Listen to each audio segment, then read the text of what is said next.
Hello, welcome back. Thank you so much for being here. Today we're going to be testing out a new MAC eyeshadow palette. So this is their An Eye for Arrangements eye kit. This is a limited edition kit, but this retails for 54 Canadian dollars. And this kit actually also includes an eye palette and a liner. So I don't typically mess with eyeliner, so I'm probably not going to use that, but I will show you a swatch of it today. But this is the Eye for Arrangements kit. And this is a special edition eye palette of 6 neutral bronze hues and best-selling MAC Color Excess Gel Pencil Eyeliner in glider dye, which is actually a black. So the eyeshadow palette is made in the US and has a 12-month shelf life. The eyeliner is made in Germany. It doesn't have a shelf life, but eyeliners you're supposed to keep for 3 months, just like a mascara. And this is the eyeliner pencil. I will show you a swatch when I do the palette swatches as well, but it is just their typical Color Excess formula. Like I said, I don't really mess with eyeliner too much, but the Color Excess line from MAC is really, really good because they're more of a gel formula. So once they dry down, they're really, really budge proof. So they are very lovely. They're also just very, very creamy. So they are comfortable to apply as well. But let's get into the real reason I needed this kit. So this is the eyeshadow palette. I mean, look at this packaging. This is so beautiful. And then it's actually got gold on the back and around the sides. So this is just a really pretty palette. It is one of their 6 pans. And they have been doing their palettes in this type of format for the last year and a half. They did come out with their whole new Connecting Color eyeshadow palettes last year, and this seems to be just coming out in the same format as those. So let's take a quick look at some swatches, and then we'll create 2 different looks, and then I'll share my overall thoughts. So going left to right, we have What's the Pointillism, Ho, Sonic Chocolate, Strong Connection, Give Me Cyberspace, If It Ain't Baroque, and then we have the eyeliner swatch in Glide or Dye. So something that is important to mention is that all of these shades are pre-existing, whether they are pre-existing in one of their other palettes or in their singles. These are all pre-existing shades, so these are not new. The shade Strong Connection in this palette, that's this one right here, is in the Rose Lens 6-pan palette that they came out with last year. It's the shade right here. And the shade Ho, which is shade number 2 right here, is in the Embedded in Burgundy palette that they came out with last year. So it's just that very first one in the Embedded in Burgundy. Some of the other shades in here, I believe, were in their large Connecting Color neutral palette. And then some of the others I think may have been just released as singles, and they've kind of been around for a while. So that's something important to note. If you do have a large MAC collection, you might just want to take a look because you might already have quite a few of these shades. I did look through my own palette of singles as well, and I don't have any duplicate shades in here from this palette, so that is a good thing. I'm happy with that. But I did want to still try this out, test this out, create a couple different looks. This is, like I said, just a really pretty palette. I love their 6 pans. I love the MAC formula. And also, this packaging is so pretty. I couldn't pass it up. So let me zoom you in. We'll get to creating 2 different looks. Okay, so for the first look, I think I'm going to attempt a halo eye. This could be a risky little game, but that's what we're gonna do. I just feel like I'm not always that good at creating a halo eye, but I always try it. So I do have my eyes prepped just with some concealer and some powder, and I'm gonna start with the shade Ho. I really do love this shade. It's kind of one of my favorites because it does have that more mauve tone to it, but it is just a really beautiful transition. And keep in mind when I show you the swatches that MAC shadows are known for not swatching well, but they do have such a foolproof formula on the lids. They are a bit more of a buildable formula, but they've been a pro formula for a lot of years now. So I think that speaks for itself. I've just always loved their shadows. I still do. I would say I do like Natasha Denona shadows more. just as the years have gone on and I've sort of built my own preferences, I do prefer her shadows. However, MAC is also one that just never lets me down. Like I said, I had that palette of singles, which I did kind of work on replenishing over the last couple of years just because mine were so old. So I did kind of redo everything in there. And this one, as always, is just blending like a dream. It's just very, very easy to blend and work with and build. And it's making it easy to achieve the shape I'm looking for, which also makes me happy. Okay, so I did try to leave as much of the center clear, but I don't think I did the best job with that. I am just going to grab a slightly denser brush just so I can sort of deepen the inner corner a little bit, because I don't want to go right into the deeper shade just yet. I think I am going to take a smaller, more precise brush, and I'm going to go into Give Me Cyberspace. This is more of a satin, so it has a shimmer to it, but it's not going to be overly metallic shimmery. And it's performing beautifully. And that's why I keep coming back to MAC shadows, because I was a little timid with the shade and I didn't need to be. But I am excited to see MAC coming out with more new, exciting products, kind of making a bit of a comeback, if you will. I mean, at one point they were the brand, they were the trendy brand, they were the brand you wanted to have, and then they kind of fell off just because I feel like they weren't doing much to keep up with the trends. But then last year they came out with those new palettes, and they came out with the new foundation, which is a favorite of mine. And then this year we have a new concealer that's incredible. And now we have this fun little collection. So I just like to see it. And this is the shade If It Ain't Baroque. That shade name just makes me giggle. But I'm going to pick that up on a finger. And this is going right in the center.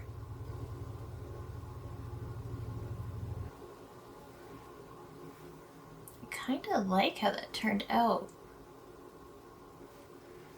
And then I'm going to take a little bit more of Give Me Cyberspace just to kind of mesh it in a little bit better.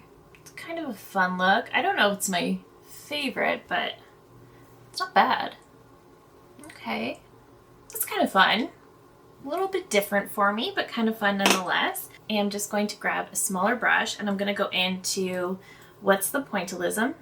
And I do want this one on the inner corner. Okay, well that's a beautiful inner corner shade, if I've ever seen one. Maybe I actually want to try just putting a little bit right here.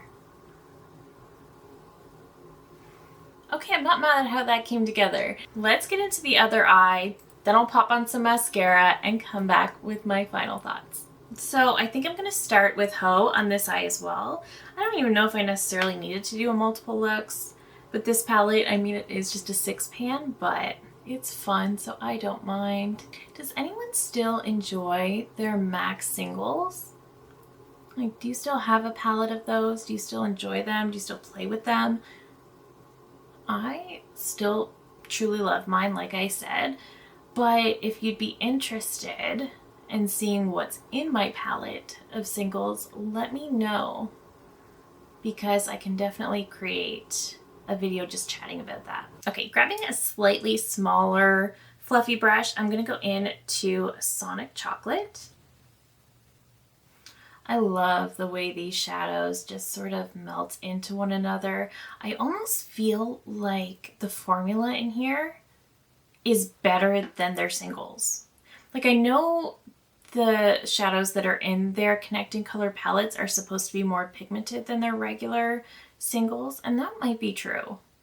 I didn't really notice that in the two that I tried out last, but the formula in this palette seems even better. I've always loved MAC shadows, but the formula in here just feels good.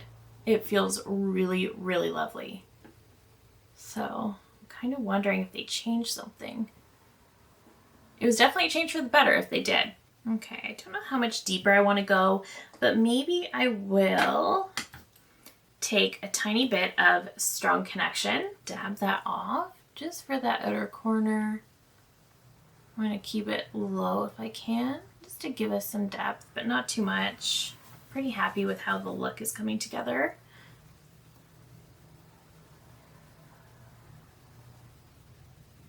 Yeah, that's perfect.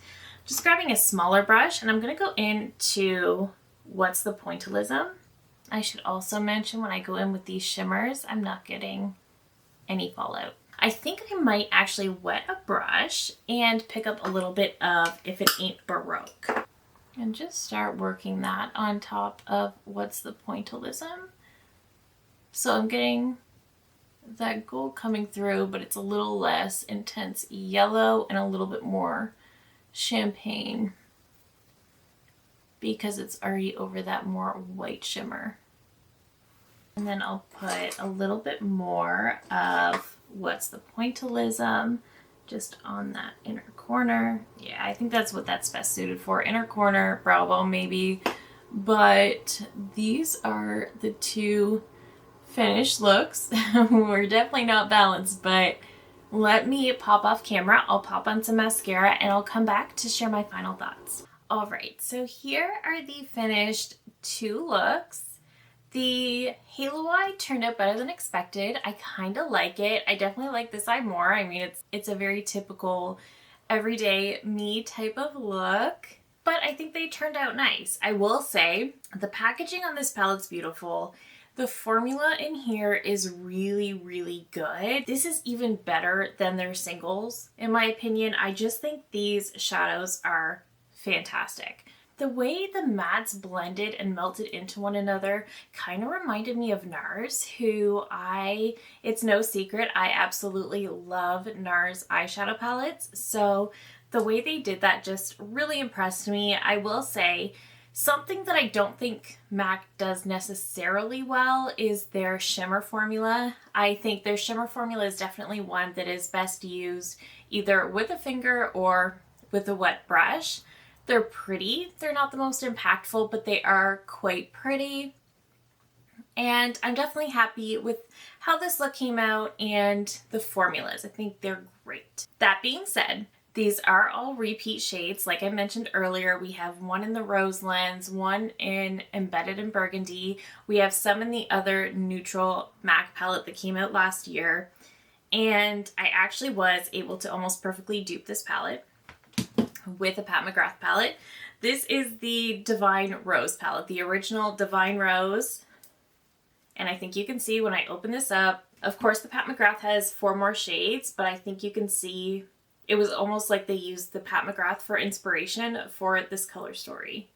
So I think that's pretty obvious. I will pop up the swatches and you can see I got an almost identical match. The only shade I couldn't match shade for shade was the deepest brown in the MAC palette, but honestly, we probably have those in a lot of other palettes. So if you have the original Divine Rose, you definitely don't need the new MAC palette. If you have a lot of MAC singles in general, I would just encourage you to look at your collection and see how many of these shades you do already have, because you may already have a couple. I had 2, but if you have a lot more MAC palettes and shadows than I do, you might have more than 2 perfect matches. So overall, this palette is not in need by any means, especially if you already have a really extensive MAC collection. If you have the Divine Rose palette, definitely not in need. I mean, this is a mauve brown color story. This is really not that unique, but it is very beautiful and the formula is fantastic. So I think this is just something, you know, if you just love the packaging and you love MAC shadows, maybe this is something you want to grab, because the formula is absolutely not going to let you down. It's fantastic. But like I said, if you already have a really extensive MAC collection, or you have Divine Rose 1 from Pat McGrath, definitely not in need, definitely can pass on. I definitely could have passed on this, but I do really, really love it. I think it's a really nice formula. Is it Pat McGrath? No, because this is the luxury Pat McGrath that we love, that we miss. This is just absolutely incredible. I will say the MAC mattes are a little bit easier to blend just because they're not as intensely pigmented as the Pat McGrath.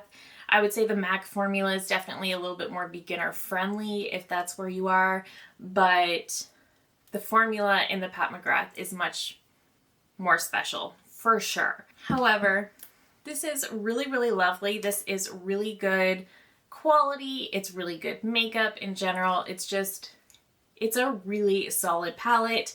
And I will also say the Color Excess liners, which I didn't use, but I already know I really do like this formula. This is an incredibly long wearing eyeliner formula. So overall, I love this little kit. I'm glad I picked it up. Was it a need? No, not really, but I still think it's very beautiful and I'm really excited that I have it, and I was really, really excited to see how great this formula was because I truly do believe this is better than what I have in my singles collection. That is it for me today. Let me know all of your thoughts down below. Are you interested in this one? Are you still into MAC shadows? Do you want to see a full video on my MAC single shadows? I can do that too. Let me know all of your thoughts down below. I love hearing from you guys so much. If you're new here, I hope you'll consider subscribing before you go.